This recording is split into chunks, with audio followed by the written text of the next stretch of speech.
Hello, I'm Valentino. I should do want to share a little bit about how I did in 2022. Cool, this is my notary gadget here. I had 537 signings. You kind of see right here, just a little bit of what I did last year.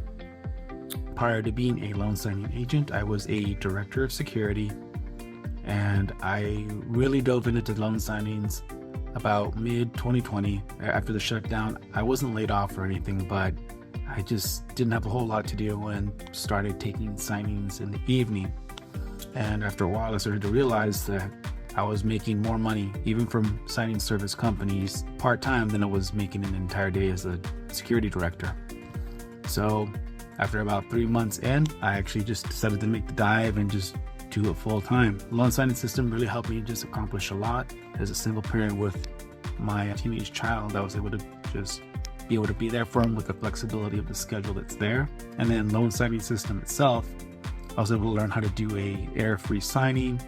I had access to the community, which was actually really huge, and which was really encouraging to hear from other signing agents in my area that were also doing it, and if I had any questions on how to do things.